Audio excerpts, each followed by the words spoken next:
Hey, church family. As many of you are aware, last Sabbath I made the announcement that the church board made the difficult decision to suspend in-worship services for the next 6 weeks. It was a very hard decision. We felt like it was the best out of all difficult, awful options.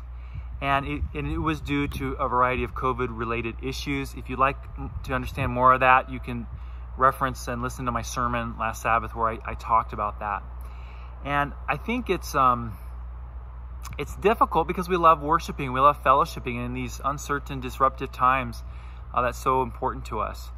And I've been thinking about two things that I think are relevant for you as a church member this week. Number one, God is faithful and He turns disaster into amazing. I talked about that in my sermon, but I just want to reference it again. That just like the early church really struggled when Stephen was stoned, and they were persecuted, and hear their beloved, eloquent debater against the greatest minds of Israel was dead, and suddenly this commitment to Christianity took reached a whole new level of commitment, and they were now being persecuted and threatened themselves, and many of them made the decision to leave Jerusalem. That was a tough decision, but they did it, and at that moment of discouragement as they headed out of Jerusalem, you know that they had to say, Lord, am I going to trust you? And because they said yes to that question, wherever they landed in Samaria or Ethiopia, talking to people who lived in Ethiopia, they knew, they spread the gospel. And God turned their persecution into a spreading of the gospel. And it's easy for us to look back in history and go, oh, that's so cool that God did that. But we're in the midst of it now. We're in the struggle of it now because we're having to step up and really trust the Lord in these COVID times that seem to be going on and on and on and never seems to stop. Well, I hope that helps you, but I tell you something else that I think has been helpful to me that I want to share with you, and that is that often a decision is made right or wrong depending on the following action taken. Often a decision is made right or wrong dependent on the following action taken.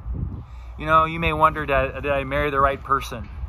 But you know what? If you take the action and you throw yourself into knowing that person and working through the conflict and sharing the love, you're going to be able to have a really good relationship, and you will find that was the right decision to marry that person. Sometimes you may not know about a job or which house to buy, and you have different choices, and you choose one, and if you throw your heart into it, you'll see God work. I really believe that. When we moved to Grass Valley, there was a time financially it was a bit of a disaster for us. Home purchases and selling and all that. But I tell you, through it, we got 2 beautiful adopted kids that are just part of our hearts and lives forever. And so you can choose to make this 6 weeks. You can stay home. You can be bummed about it. You can be isolated. Or you can say, you know what, as this is my opportunity to develop intimate, close, personal relationships with fellow believers. And whether you do that through a phone call, whether you do that through a video conferencing platform like Zoom or FaceTime, whether you do that through outdoor fellowship on Sabbath morning, getting together with a group of other believers in the front yard and watching the stream service that we're going to have at 9:30, that'd be great.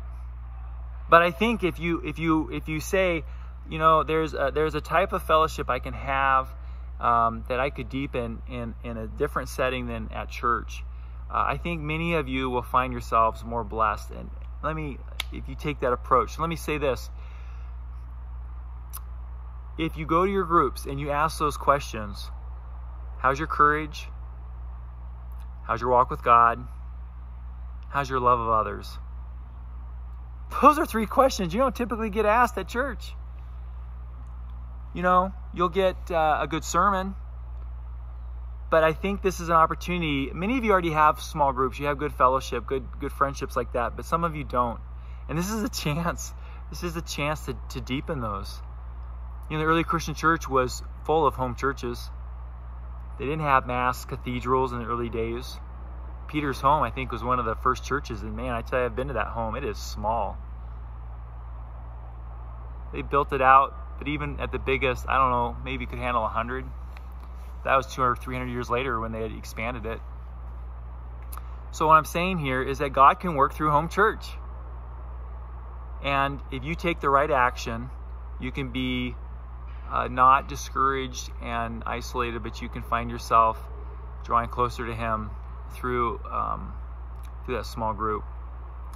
You know, I'll tell you one thing that's kind of come pretty neat out of this. The staff, office staff met on Tuesday, and we divided all the church group up. And hopefully we have your name. If you've attended church in the last year, I think we have your name.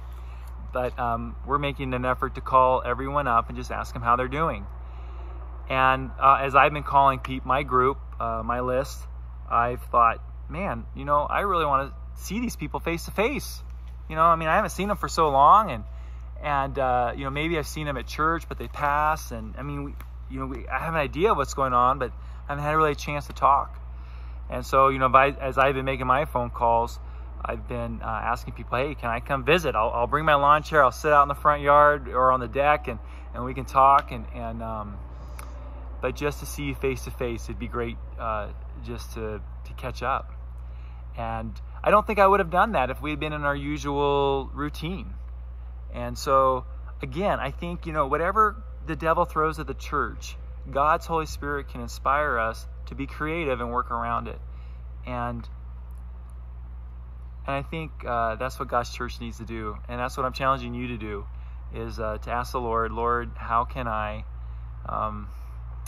take the next 6 weeks and creatively use it to fellowship and grow closer to you. So Lord be with you, Lord bless you, and may this Sabbath find you deeply spiritually fellowshipping with others. God bless.